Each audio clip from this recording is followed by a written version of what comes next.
Hello, everyone, and welcome to another edition of Mormon Stories Podcast. I'm your host, John Dehlin. It is August 16th, 2018, and we could not be more excited to bring to you another epic Mormon Stories interview. Today, we're going to be interviewing a dear friend of mine. His name is Jeremy Young. Jeremy's story is super interesting to me on a lot of levels. The most important thing is that Jeremy is just a great guy. He's a great human being, and I care a lot about him and his family, his wife Molly and his kids, and they've been friends of Margi and mine for many, many years, well over a decade, and so I just like to bring on quality people to interview. Jeremy's story is also interesting for a number of other reasons. I guess it's been cool to sort of, there were times where Margi and I were going through what we were going through, where Jeremy was still very much in an orthodox position. So as I reflect on my history over the past 15, 20 years, Jeremy and Molly knew us. They knew us in Washington and in Seattle when we lived there. Did you guys know us in Dallas when we lived in Dallas? No, we met in Issaquah. Yeah, so we met in Issaquah way back in the day, and obviously I went through my journey long before Jeremy's. But we're going to be talking about Jeremy's faith journey and how that affected his family. But there's some other strains that are really interesting. Jeremy has been an entrepreneur his whole life, and he's going to talk about his upbringing in the church. And, what it was like to grow up in this large Mormon family and to have to be scrappy. But he became what I would have called a leader sort of in the tech world and even in the internet world. Before I ever joined Microsoft, Jeremy was already doing interesting things, important things. And he's been starting and creating and running entrepreneurial businesses as a CEO for as long as I've known him. So I just think it's really interesting to tie into a Mormon stories, the story of a real, genuine entrepreneur. And that's what Jeremy is. In addition to that, something that we're going to talk about kind of towards the end, and this is going to seem a little bit weird, maybe for some of you, or counterintuitive, and some of you are going to totally get it. Along Jeremy's journey, he's discovered a real passion and a love for wine. And he's actually in the process of becoming what I understand is a sommelier, which is a wine expert. And Margi and I were able to travel to Italy with Jeremy and Molly and get a firsthand sense of his expertise with wine. And, one time Jeremy just sent me an email out of the blue and said, I wish sometime I could share with you and your listeners kind of what I've discovered about wine and how much I love wine. And this is not going to be alcohol evangelism. I still don't drink. I've never tried alcohol. We're not like telling people they need to drink. But there's sort of this idea in Mormonism, woe unto those who call good evil and evil good. And there are a lot of things the church has called good that many of us are discovering aren't so good. And I think in this case, there's something that the church has called evil, or at least in recent times, the church has called evil, that Jeremy has discovered in his life to be quite meaningful and profound, enough that he wanted to share it. So towards the end, we're going to talk a little bit about that. And then we're going to talk briefly about a project that Jeremy, along with John Hamer and some other really thoughtful people, are engaging in. They're basically developing a proposal or a pitch and a script, a treatment for a documentary on the life of Joseph Smith. That they're in the process of developing. And we're going to talk briefly about that at the end, because it's something that if there's any interested listeners, creative people who have financial means and they want to contribute to something that could be really worthwhile. There are a lot of people that are saying that the Joseph Smith story needs to be told. Richard Dutcher wasn't able to tell it with his documentary, and Jeremy and a couple of his friends really want to do that. And so we want to let you guys know about it. Really quickly, just a couple quick announcements. I just want to announce that we're so super excited that we've been able to put up a billboard, a Mormon Stories billboard along the I-15 corridor here in Salt Lake City. It's around 4900 South on I-15 in Salt Lake City.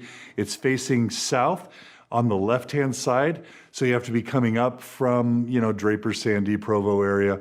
And as you're coming around 5,000 or so, start looking to the left. And eventually, I think you go under an overpass or something, but you'll see this big billboard on the left-hand side. And it basically says on the left, it's in green, it says, "Know Your Religion." And then on the right-hand side, it says Mormon Stories Podcast. And we're really thrilled to have a billboard up. It cost us $4,500 to put up there for the time it's up there. As I understand it, we have had a few very generous donors that have made that billboard possible. And we're thrilled about it. We have launched a campaign. You can find it at mormonstories.org/billboard. What we want to do is see if we can keep this billboard for multiple months. So we want to keep it for multiple months if we can. We want to get it situated at a better location because we've already received feedback that if it's on the same side as people are driving, so if it's on the, if you're driving on the right-hand side of the freeway, if the billboard's on the right-hand side or vice versa, it'll get more visibility if it's more easily seen.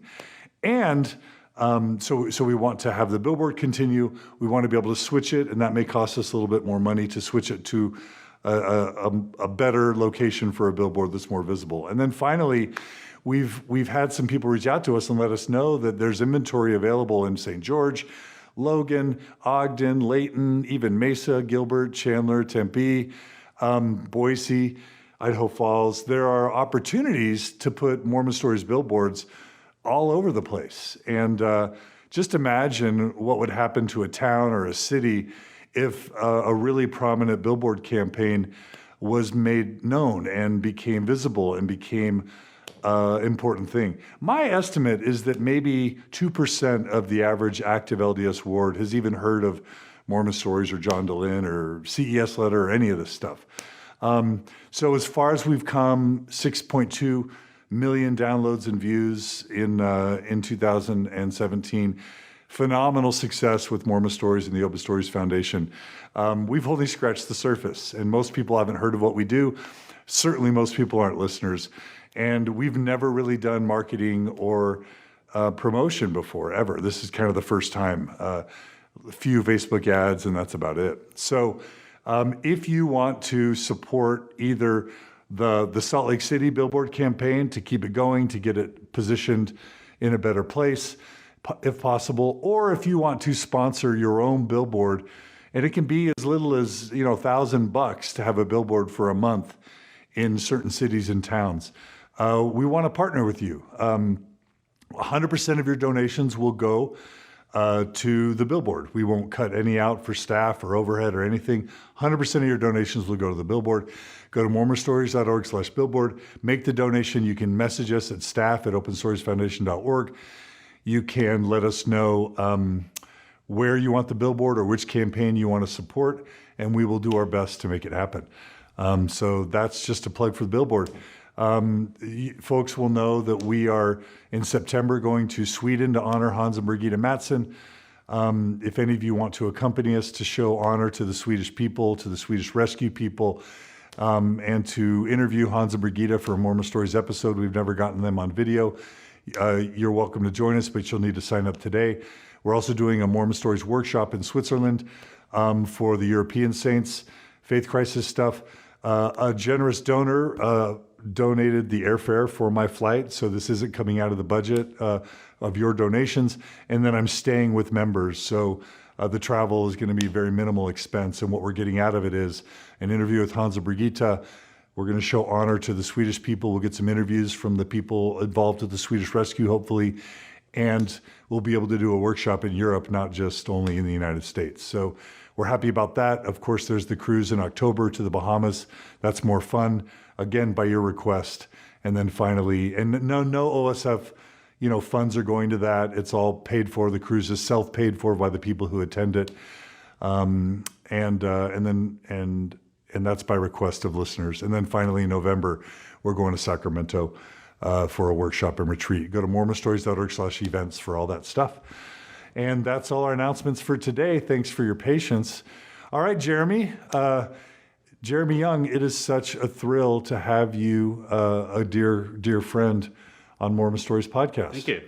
The real reason for this podcast, though, so my family can stop blaming you for my faith crisis. So that's the real reason. That's actually a real thing. People don't want to learn about it. They don't want to talk about it. And so they want to find scapegoats. But people who often want to do the interview, they just want a place to tell their story so that anyone who really cares can hear it from their own mouths. Absolutely. Yeah. Well, thanks. Is there anything you want to correct about my introduction? It was kind of a long one. The only thing is, it's actually the series that we're doing is not a documentary. It's actually a scripted series. So think of like Deadwood meets Big Love, but 100% historically accurate. But we'll talk about that later. Did I say documentary? Mm-hmm. I'm sorry about that. Yeah. It's dramatized. What would you say? Yeah, scripted series, scripted television series. Yeah. Multi episode, 10 hours. Yeah. We need that so bad. Yeah, for sure. So I'm super excited to plug that. All right. But let's get to your story. Okay. So tell us about we always start with kind of the Mormon cred, the Mormon cred scale. Tell us if you have, kinds of Mormon pioneer ancestry. Dude, so last name's Young. So Brigham Young is my great uncle. Oh, so you've got genetic ties to the Young family. My grandfather's grandfather was Brigham Young's brother, Lorenzo. Okay. And so my grandfather actually met his grandfather, which was brother with Brigham Young. So it's really close. My grandfather passed away maybe 4 or 5 years ago. So on my mom's side... Wait, your grandfather met who? Met his grandfather, which was Brigham Young's brother, Lorenzo. That is amazing. Yeah. So it's, just in time. And did you know your close. Grandpa? I did very well. Yeah, we lived next to him my whole life. So you knew your grandpa who knew Brigham Young's brother, Lorenzo. But he didn't know Brigham Young. I don't believe they ever met unless he was a child when that happened. Okay. And so... I think there was a big age between Brigham and Lorenzo. But yeah, it's so pioneer heritage. My grandfather built Coeur d'Alene, Idaho. He moved there in the 40s and built the first Mormon church and owned the Big Wolver store, well known in the community. My mom's side, again, pioneer heritage, the Cowleys, the Riches. And so we both go all the way back to the founding of the church on both sides. Yeah, those are important names in Mormon history. Right. Okay. Any important stories in your Mormon ancestry that sort of are important to your journey, or or just really interesting stories that are worth hearing? Yeah, it's funny because we always grew up reading Sara DeArmon Rich's journal about how she met the missionaries, how she married into the church, how she crossed the plains. She was in Brigham Young's wagon train, first coming to Salt Lake City. And so that was kind of a really important story within our family. It's interesting, I think you know this, we do this Christmas thing every year at our house where we have a lot of people over, and I think you've come to some of those when we did it in Issaquah and in Snoqualmie. But it started out as Joseph Smith's birthday celebration. And so back in Salt Lake City times, Joseph Smith's birthday was actually celebrated even more than Christmas was. And so my what was it, December 23rd. 23rd. Yeah. And so Mary Smith. Yeah, exactly. So my grandmother would always have these Joseph Smith birthday parties, and we'd get all the family and friends together, and we'd sing songs and tell stories about pioneer ancestry. And so we continued that on for years and years and years, and we still do it today. We don't do it on the 23rd now, and it's become more of a general kind of party get together where we play music and sing songs, but that's something that's continued on through generations and generations all the way back to Salt Lake City time. And I remember first wondering about Mindy Gledhill when I heard that you were inviting her to one of your parties, right? Yeah. And it made me wonder. Yeah, that's interesting because we were really good friends with the Nashville Tribute Band and Mindy Gledhill. And Molly was doing her 40th birthday party. And so I invited them to come and do this big surprise party where they both came. And I asked Mindy, because Mindy used to sing on the Nashville Tribute albums. And I asked Mindy if she would sing with the tribute band again, because Molly loved some of those songs. And she said, you know what, I really don't do the Mormon stuff anymore, but I have my own album and I'd love to perform that, which was great. So it was kind of my first clue, and that was at the beginning of my transition with Molly out during her 40th birthday party when Mindy came and sang. So that's awesome. Yeah. Okay, so those Christmas parties that you used to hold, and Joseph Smith parties were kind of show how important the early church leadership has been in your life. Absolutely. Right? Yeah. I mean, it was always talked about, was always mentioned.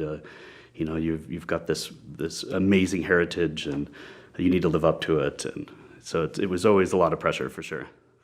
All right. So what was your upbringing like? What were your parents? Tell us about your parents. Yeah. So my dad kind of worked the same job his whole life. So he was an electrical engineer, worked in Spokane, Washington. We grew up in Coeur d'Alene, Idaho. And so he would commute back and forth. We had 7 children in the family. So I have 2 older brothers and 4 younger sisters. My mom just kind of wore the pants in the family, very strong personality, super loving, but really strong in the way that she raised the kids. My dad was always really quiet, just kind of came home from work and put his nose in a book, loved reading Mormon history and any book he can get his hands on. Just kind of a normal upbringing. We did all the church stuff. We did all the scout stuff. Even though I hated scouts, I think I got up to be a star, and that was about it for me. But family home evenings when we could, family prayers when we could. I mean, a typical Mormon upbringing. My dad was a bishop at one point after I went on my mission. He served on high councils, and my grandfather was the patriarch of the stake. Now let's talk about Coeur d'Alene for a bit. I grew up in Texas. I'm not even sure I've been to Coeur d'Alene. Maybe I've driven through it, but it's known for 2 things. Well, 3 things. It's known to be this beautiful kind of resort-like area in northern Idaho. Is that true? It is, yep. It's known even more so now. Okay. It's known for sort of being where Bruce Willis and Demi Moore kind of settled. That's Sun Valley. Huh? That's Sun Valley. That's not Coeur d'Alene? Oh, I was even wrong about that. No, that's Sun Valley. And then the third thing that the other thing I remember being known for is being like the world headquarters for skinheads. That's true. Is that right? That is absolutely true. So what's that place like? So the skinheads had a compound on Hayden Lake, and it was probably 5 or 6 miles from our house, but they were really isolated. They would have parades that every single year they would march downtown Coeur d'Alene. I didn't see a lot of it, and so for me it was almost not even known, other than there were some bomb threats that they would call into schools, and people would blame it on the skinheads. Even though it was known for an Aryan Nations area, I didn't see a lot of it growing up. But again, Coeur d'Alene is very white. I mean, I think we had 1 African American kid in our high school, not a ton of Hispanics, and so it really was very white, and that's probably why they decided to start their compound up there. The compound no longer exists. They were sued by someone, and the government basically shut them down, and so that compound is not there anymore. But you still see that influence. I was over at Silverwood, which was a theme park a couple years ago at a family reunion, and guys were walking around without shirts. They had white power tattoos and swastikas. So you still feel that influence, but I didn't see it much growing up. Okay. So what was your upbringing like in the church and with your family? Yeah, just... Sounds scrappy. A little bit. We were all kind of entrepreneurs as kids. Like my brother had multiple jobs, and I really looked up to my older brother. He's 5 years older than me, and he's always had nice cars and lots of cool things he would spend his money on. And so I always felt like I wanted to be an entrepreneur growing up. And my parents really allowed that to happen, which is kind of interesting because, both my parents are not entrepreneurs. So one thing I asked my dad to do is, could you stop at Costco in Spokane on your way home from work, buy Tootsie Rolls, gummy worms, and I would put them in little baggies, and I had this coat with all these pockets, and I would stuff them full of this candy, and then I would go undercover in junior high, and I would sell this candy to kids. And I raised a couple $1,000s doing that, and I would buy computer equipment. So What, were you motivated by something specifically? I really wanted to buy computers. So my father, actually, because of his work as an electrical engineer, he had access to a TRS-80. Do you remember those Radio Shack computers? Joel and I had a TRS-80. Yeah. And we programmed the TRS-80. Yeah. And that was a big reason why we got interested in tech. Exactly. So sixth grade, we had a TRS-80 somehow in Dalton Gardens, Idaho. And so I looked at that, and the first games were just little pixels moving around, and I was just fascinated by it. So my dad brought one home. I took a programming class. I built a Space Invaders game in 6th or 7th grade, and then I wanted my own computer, which the VIC-20, Commodore VIC-20 was big back then. So I bought that, and it had the little cassette drive that I would store data on. Do you remember that? Yeah, totally. And then eventually I earned enough after the next couple of years to buy a Commodore 64. I must have been, $1,000, $1,500 to buy that. That's a lot of money back then. If you adjust, Yeah. If you adjust for $3,000 or $4,000 now. That's incredible. So Yeah.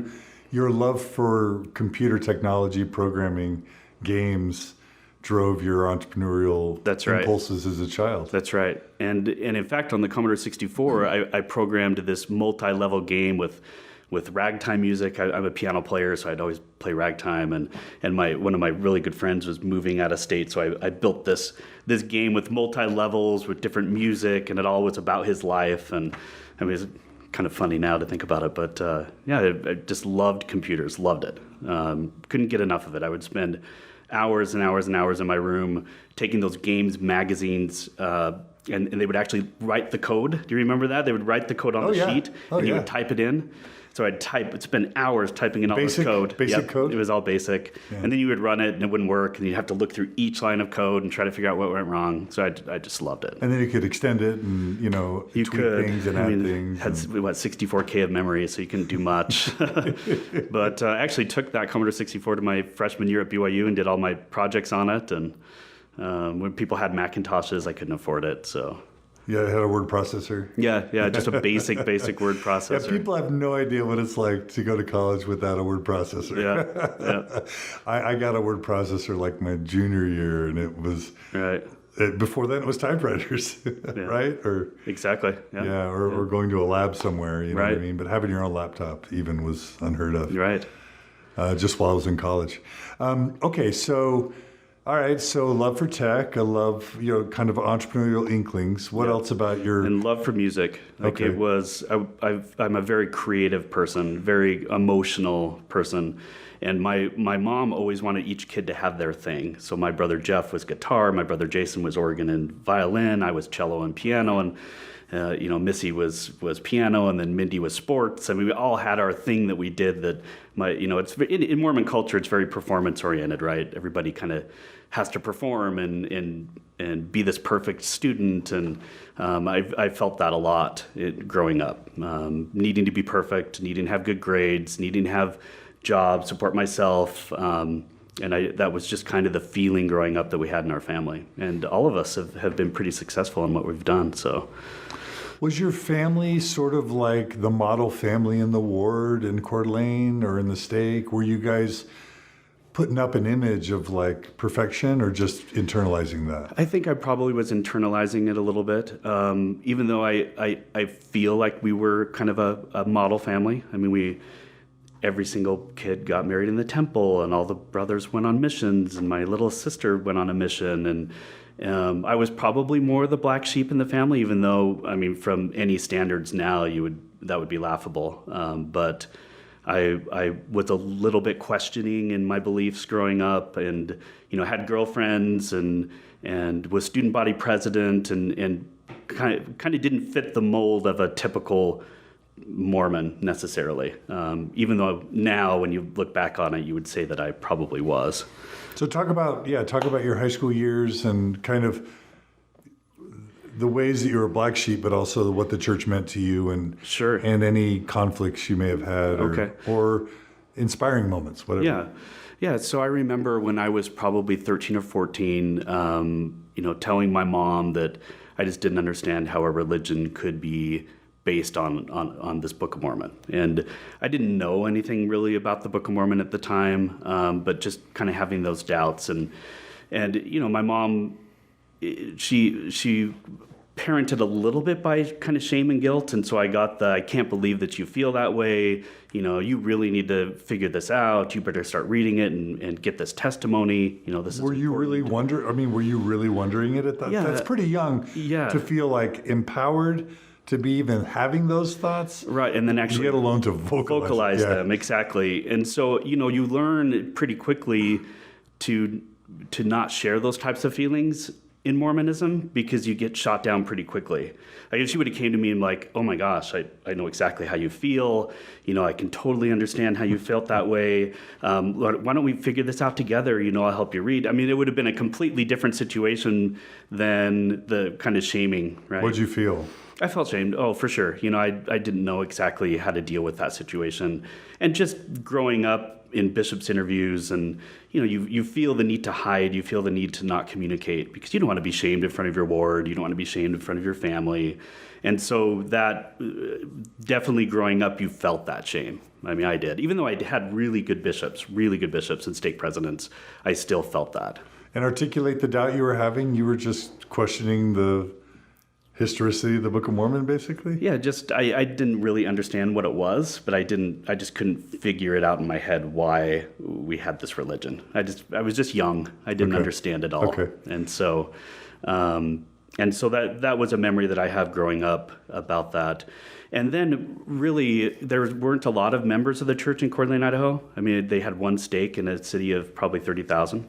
So growing up, I didn't have strong Mormon friends. I had some rebellious Mormon friends, and so I got in a little bit of trouble. I would go to some parties, and one time I went to a party around the lake, and the guy that was driving a car around Coeur d'Alene Lake, I told everyone to buckle their seatbelts because he was swerving on this dirt road. And as soon as we buckled our seatbelts, he went off the road and hit a rock. And, if I didn't have my seatbelt on, I would have been dead. I was sitting right in the front seat. And so, we had those types of experiences where my mom felt like I probably was kind of going off the deep end, even though I wasn't drinking at that time. And so, just it was kind of a normal, I think upbringing and hanging out with non-members and going to parties, even though I wasn't necessarily partaking of alcohol or anything like that. But I'm sure it caused a lot of stress with my mom at the time. You were just kind of getting into a little bit of trouble here and there. Right, exactly. Yeah, and she didn't like the way I dressed, even though most people thought I dressed fine. At one point, she thought that I looked like a drug dealer, even though I really was kind of dressing preppy or, the styles of the time in the, I graduated in '89, so in the '80s. But, all in all, had a great high school career, I guess, and had a girlfriend for a couple years. Got into a little bit of trouble with her. And but again, when I went to go see the bishop before I went on a mission, the way that he handled it was just awesome. Like there was no shame, there was no guilt. I mean, he was incredible. Bishop Asper. I don't even know if he's still alive, but he was an amazing guy. Yeah. You're sensing you believe it. You've got this heritage. You're sensing that maybe there are a couple things that are a little bit off. You're feeling like a little bit of a black sheep in your family, even though you're totally living the standards. And then, you get in a little bit of trouble, relatively speaking, and even mess around with the girl a little bit. Talk about your spiritual life and your guilts, but also your beliefs as a teen. Yeah, I don't know if I really had a testimony that strongly growing up as a teenager. I really didn't start to feel that until I went to BYU. And at that point, you're immersed in the culture, you're immersed in your ward, and you see people leaving to go on missions or getting mission calls, and you start to think, okay, I should probably become more serious about trying to figure out if I want to do this or not. And so as a teenager, I don't think I would say that I had a really strong testimony. What I loved is playing music in church. And so I would always really, the feeling of the Spirit, right? That would be something that I would love to do. And I felt connected to God, and I felt connected to the church, and even to the members through that. You get a lot of pats on the back when you're good at something like that. And so that really connected me to my ward, to my family, to God. And And so music kind of led me through my teenage years, even though I didn't have a strong testimony. I don't even know if I really read the Book of Mormon during that time. But it really started to happen more when I was a freshman at BYU. Okay. So anything else about your adolescence before we go to BYU and your mission? The only thing is, when I was a senior in high school, I was running for student body president, and I went down to the junior high because the 8th graders were going to be freshmen, and I actually met Molly for the first time. And so I went into my old English class to talk to my favorite teacher, and Molly was a student in there. When I left, Molly comes running up to the teacher, and she's like, "Who is that?" And the teacher said, "Oh, that boy goes to your church." And Molly's like, "You are got to be kidding me. I don't even know who this is. There's not that many Mormons." And so that was the first time that Molly met me. And I mean, this is kind of an example of the personality that kind of got me in a little bit of trouble. For my speech, I had an overcoat on and then a towel around my waist, and on the back of the towel it said "Vote for Jeremy." I had shorts underneath my towel, but when I did the speech, I turned around, dropped my overcoat, and I did the Zestfully Clean pose. So it looked from the audience level that I was naked, right? And so it's just things like that irked people a little bit in the church, that I would be a little... just a little bit crazy. And it reminds me of that personality came through to your Christmas letters. Later we could talk about your Christmas letters, but yeah, exactly. It's always been a little bit irreverent. Is that fair to say? Exactly. A little bit, right? Kind of potty humor, or how would you describe it? Right, a little bit. I mean, I don't know if it's potty humor, but just a little bit like, but at the same time, really funny. Yeah, funny, but not, but just kind of saying, let's not be too uptight. Is right, that exactly. Right? That's exactly right. Yeah, like a fart joke or whatever. Yeah, right? And it's funny because when I live in St. George, that Christmas letter gets me in some trouble. So but that's always been with you, is just. That's right. Humor is important. Music is important. Not taking things too seriously. Yeah, and entertaining. Entertaining like is important. Okay, all right. So you meet Molly. Yeah. So and then the next year, I'm sitting in seminary. We had not early morning. We had release time seminary, and Molly is in my class, and she comes up and sits next to me, and so that started this, friendship that we became best friends. I mean, she would hang out with me and my girlfriend, and Molly's now my wife. So we'll get there. Yeah. Okay. So you end up going to BYU Provo, and Molly's younger, right? She is. She's 3 years younger. So you would have left her behind, gone to... I did. And eventually mission. That's right. What part of the story do you want to pick up? So, BYU was a great time. Again, had lots of creativity, outlets for my creativity. My uncle and my brother were there at the time. My uncle had a house and a recording studio, and he's a great musician. So we hung out all the time, recorded music.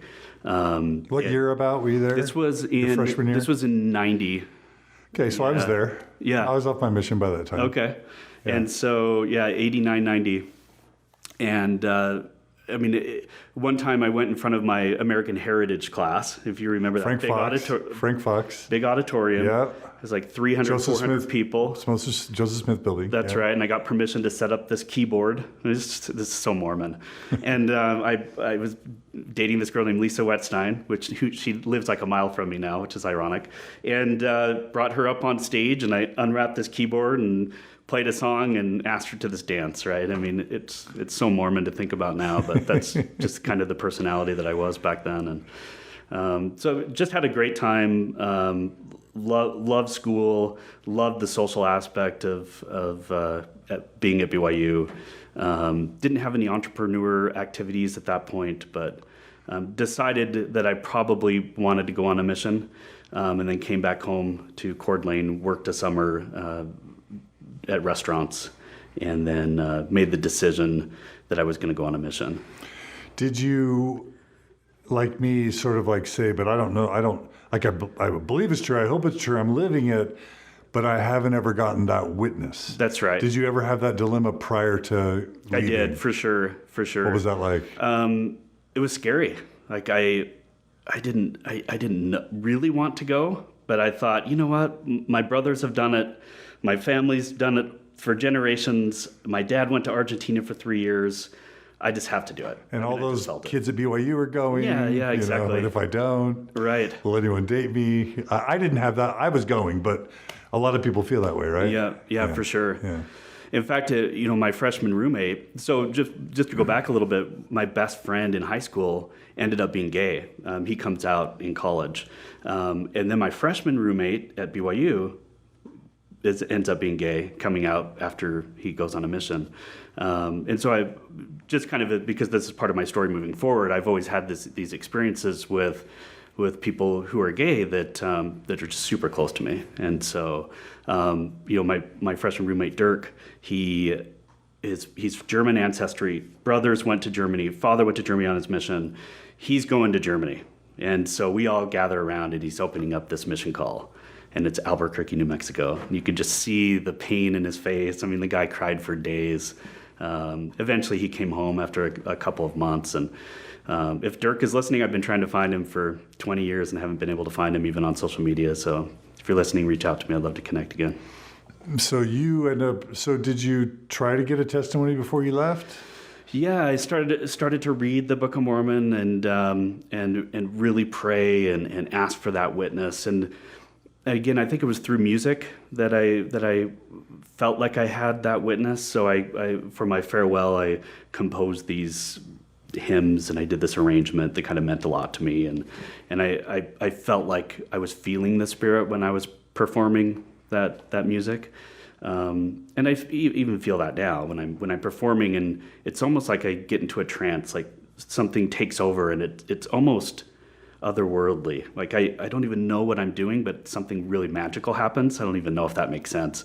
And even now I feel that when I play sometimes. And I believe that when I was playing that at my farewell and I felt the spirit of that and people came up and just how beautiful it was, and I made the decision to go, and it just kind of felt like it all came together at the right time and just was the right thing for me to do. So Got called to Montreal, Canada. So it was French-speaking. I left. Cool area, right? Yeah. It was amazing. Like Québec City is just beautiful, and the people were great. The food wasn't super fantastic, but it's not French influence. It's not a lot. It's more like shepherd's pie and horse meat, and it's more British. But loved it. Like even though it was just incredibly hard, I loved my mission.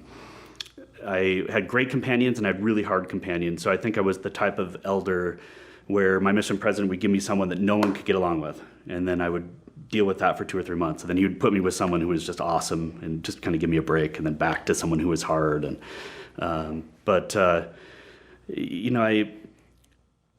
my mission was interesting in that I always tried to find creative ways to do things. So, for example, I met a guy named Nablis Francois. Who I know. You know Nablis. So he's Haitian Mexican, grew up in Salt Lake City, and he was a companion in a foursome that we had in Sherbrooke. And he taught me these magic tricks and got me into magic, which I still do today. And he taught me these tricks, and so I thought, well, I'm just going to go buy some of these tricks at the magic store, and when my door approaches, I'll do some tricks at the door, right? I mean, I thought that would be a great way of getting people's attention. I could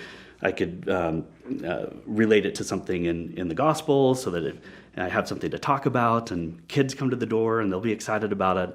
So I was all excited about doing this. I went on splits with the zone leader and showed him how cool it was and how it engages people. Zone leader tells President Dixon, and then all of a sudden I get a call into President Dixon's office. That's not appropriate for missionaries. And What was the magic trick? Oh, I had like disappearing handkerchiefs and coins that I could put in my hand and make disappear. And, I just wanted to capture people's attention. No one would talk to us. I mean, we'd knock on the door and they'd be like, "Are you Jehovah's Witnesses?" No. And then, like, "We're Mormons." Same thing. And they'd slam the door. My first area was Tedford Mines, out in the middle of nowhere, right? 20,000 people. It's an old asbestos mine. And it's 30 below. I mean, literally, if it's in February. And we have 4 elders in this little apartment, and there are 4 members of the church. And we're renting out a United Church for our meetings. And it's literally knocking every single door of that town twice in a couple of months. One of my second companion there was Stephen Miller, who was Larry H. Miller's son. And I remember him getting a package from his dad, and it had construction pictures of the Delta Center when it was the Delta Center. And he said, we're calling it the Delta Center. They're a sponsor, but you can't tell anybody. So I thought it was really cool that the guy who owned the Utah Jazz was, his son was my companion. And we'd always play chess and just had a really good time with most of my companions. I do have a funny Larry H. Miller story. All right. Okay. So get off my mission. Steve Miller calls me. He's like, I'm getting married. I want you to play piano. And it's going to be at the Delta Center in the reception area. And he's like, how much do you charge? And I said, well, just pay me what you would pay any other piano player in this circumstance. I didn't know exactly. I mean, I figured it was going to be $300 or $400. I'm a poor, starving college kid, just married. I practiced for a week, get all these great songs. I asked him what his favorite songs were, prepared him. Probably spent 40 hours getting ready for this. Drive up to Salt Lake City with Molly. There were literally thousands of people at this reception. I mean, it went on for hours. So I just sat there the whole time, played for 4 or 5 hours till late at night. There was a wall just stacked with presents. I'd never seen anything like it. And so at the end, I didn't take one break. At like 11 o'clock at night, Larry H. Miller comes up and gives me an envelope. He's like, thank you so much for coming. I really enjoyed your music. So Molly and I are all excited. We go down to our car, open up the envelope, $50. Oh! And so I'm looking like at the $10 an hour. Yeah, I'm looking at the envelope just like, this has got to be a mistake. And what was even better is it started to snow and blizzard. We get to the point of the mountain and we're just stuck. And so we had to go rent a hotel room. I mean, I lost so much money on that deal that it just it made me laugh that, Larry H. Miller is a billionaire, right? And gives me $50. Miller family, it's not too late to pay Jeremy what he deserved. Donate it to Mormon Stories. You can afford it, Miller family. All right, so did your mission change your testimony at all by the time you got home? Yeah, it did. In fact, I had some really spiritual experiences in the MTC where I felt the Spirit super strong, just that wave of emotion. I feel things really strongly anyway. And I remember just sitting there, just feeling those waves where this has got to be the Spirit, right? Just the waves of emotion. We had, I can't remember the name of the apostle at the time. He came in and talked about this. He was in a coma or something. He had a vision of Christ, and I remember feeling that testimony that he had, and on my mission as well. Just when you're testifying of Joseph Smith and the first vision and the Book of Mormon, just feeling those feelings of this has got to be true, and so absolutely felt it. Even though I kept getting in trouble with my mission president over stupid things, we didn't have a great relationship. We had a better relationship after my mission. I thoroughly enjoyed my mission. I learned a lot. I loved speaking French. I just loved meeting people. We met when I was in downtown Montreal for about 9 months. And so meeting people from hundreds of countries, I had a map where we would put a pin in the areas of the people that we would teach discussions, and I had hundreds of pins from all over the world. It was just a big melting pot. In fact, we had some Nigerians that we were teaching that would come over and they'd make some, they call it fufu and chicken peanut soup. And fufu is just it's like a corn meal that you eat with your hands. So they make it really stiff so you could grab it with your hands and dip it into the soup. And they'd play guitar. They were teaching me Bob Marley songs. And so just really, really fun times that I had with members and investigators that I'll remember forever. So really loved it. I'm thinking about, I'm trying to think about what leads to someone becoming a successful entrepreneur. And then I'm thinking about my own life. And in some ways, I've been an entrepreneur, especially in the past 12, 14 years. But it sounds like a combination of kind of a free spirit, a creative mind, and kind of a desire to do something, to make the world a better place, or to bring joy to people, or to... It sounds like those are some of the ingredients for entrepreneurial and learning how to work with difficult people, too, right? Because I had some really hard companions, some really hard ones. And learned a lot from them, but learning how, I've got to be with this guy for 2 or 3 months. How am I going to make it work? And I did. You kind of figure out how to work with different personalities. And in business, you're dealing with narcissists, you're dealing with really lovely people, and you're dealing with people who are just mean, and you're dealing with, I mean, you have all of these types of people that you're dealing with, and I think a mission teaches you how to do that. It teaches you how to be persistent, how to get up on time, how to study something new, how to learn a new language, how to talk to people at the door, how to stop people on the street and engage them in a conversation. I think there's so many different ways that the Mormon Church could do things now for missionaries that would literally change the church. If you're listening, Mormon Newsroom, here's an idea for you. Stop having people go door to door and stopping people on the street. No one wants to hear that message. Not one person. Instead, have them do service. Like, do 50 hours of service. That will open up so many doors for proselyting opportunities. Can you imagine? Yeah. If that's what we love to do. We love to go on these, we go into hospitals, and I would go into old folks' homes and play piano, and then people would wonder who we are. We would do food kitchens, and it was wonderful. Did you have success on your mission? Yeah, I did. In fact, I baptized almost 20 people, which was unheard of. I mean, most people maybe 5 or 6. And so now I think there's one family that's still active out of those. He became a branch president in Sherbrooke. That's not your fault. Yeah. But, Carol is still my Facebook friend, and we still communicate. She's lovely. Yeah. And I don't know what her status in the church is now. But I think that if the church just stopped the proselyting and focused on service, yeah, they would have so many opportunities to teach the gospel. It would change the church, and it would change other people's lives. And looking back, regardless of the bad or the difficulties, would you say that your Mormon upbringing through your mission provided you with important foundational experiences, skills to help set you up for success as an entrepreneur later? Communication, work ethic, whatever? I think so. It's interesting because my parents were not entrepreneurial. And so my dad was an electrical engineer. Like, he worked his 8 to 6, and that was it. There's not any entrepreneurialism within my mom and dad, really. I guess my mom, a little bit. She would import some grapes and fruit and asparagus, and she would sell it. But that's about it. But I do think that Mormonism in general teaches people to be self-sufficient, right? So I knew that if I wanted something in life, I had to create it myself. I knew that if I wanted to go to college, I had to do it myself. My parents didn't have the funds to do it. And so anything that I wanted in life, I had to go get myself. And so, I think Mormonism instills that, especially on your mission. You have to go get it. You have to follow the rules and go make it happen. I was listening to a podcast on Radio West with Gina Colvin and Joanna Brooks, and Gina noted that the current Prime Minister of New Zealand is an ex-Mormon.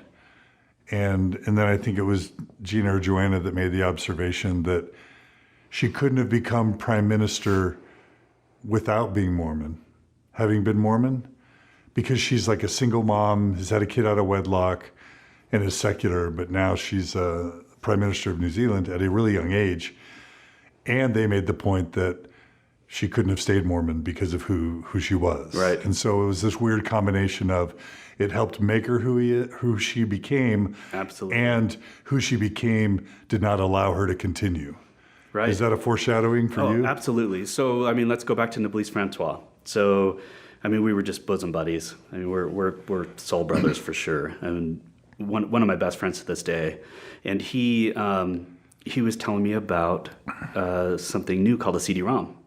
And so I hadn't heard of that before, but he explained that you could store thousands and thousands of documents on this disk. And so we actually went into a mall in Sherbrooke, and we were looking at the cd-rom, and he was telling me about this new internet thing that was happening.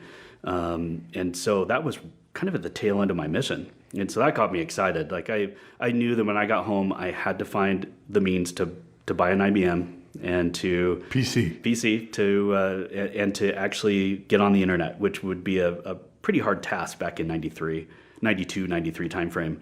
That's right when it started. Right when it started, Yeah, exactly. Colleges were starting. Pre-AOL, right? Yeah, exactly. Yeah, AOL maybe started around that time. but CompuServe maybe at right, the time. right, yeah, Delphi at the time. Yeah. But, it wasn't like the internet that you know now. It was more a dial-in system where everything was, the content was controlled by AOL. and you had to call over your phone line, You did, yeah. and your modem would go. How was that again? And what was the connection rates of your baud modem? It was like 3,200. I mean, it was just kbps, painfully, right? Kilobits per second. Exactly. Just It wasn't terabytes No, or gigabytes or megabytes. Exactly. It was kilobytes per second. right. And so I can honestly say that everything that I am now and have become is because of my Mormon past and because of my mission, because of the friendships that I had. I met Molly because of Mormonism, right? I mean, so all of who I am now is because of my upbringing, for sure. And my mom was super supportive. I mean, and my dad too. They were great. So talk to us about becoming an entrepreneur. I mean, you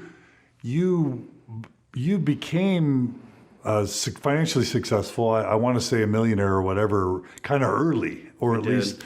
So how do you go from like getting off your mission and becoming a millionaire in what it seemed like to be a few years? Yeah, so let's see. We got married so I got off my mission in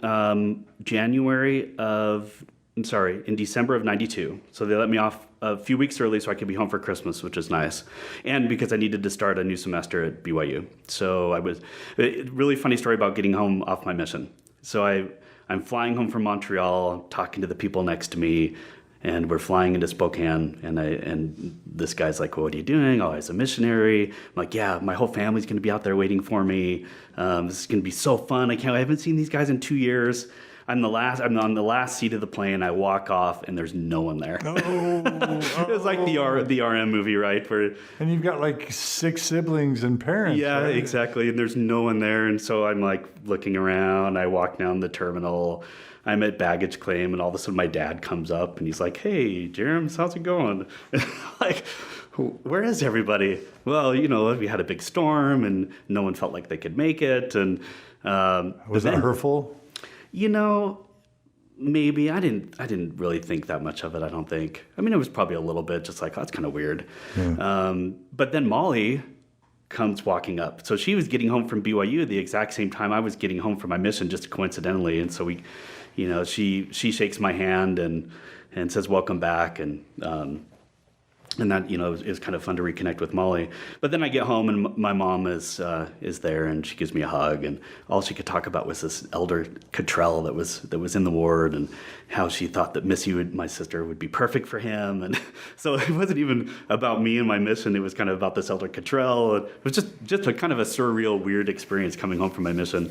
I mean, everything got really normal after that, but a couple of weeks later, I went to BYU and started dating Molly and got married in July. So it was very quick. But Molly and I wrote our entire mission, even though we weren't really technically boyfriend-girlfriend at the time. So yeah, we got married.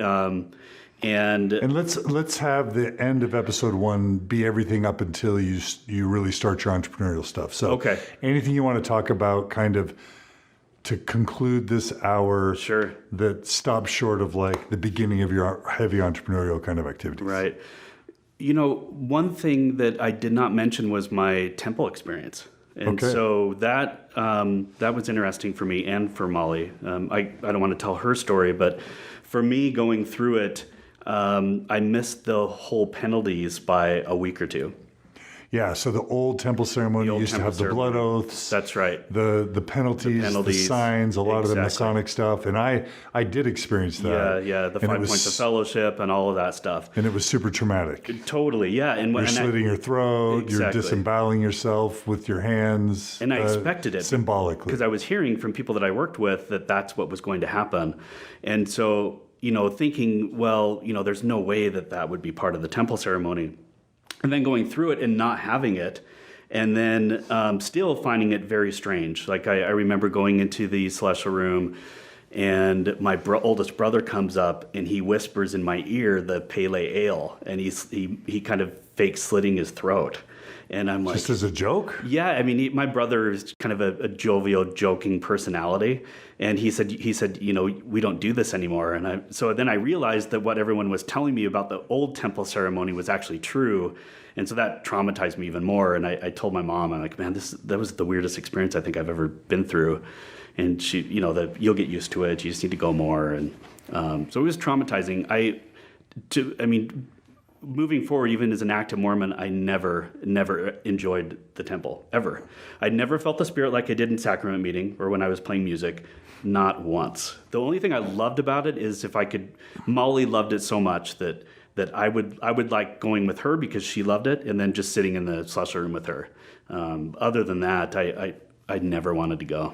I never experienced that amazing joy that people say they have in the temple and how great it is. I couldn't wrap my hand around it. I just didn't get it. And I understand the reasons why now, understanding where that all came from and what it was and what it is. I get that, but back then I didn't love it.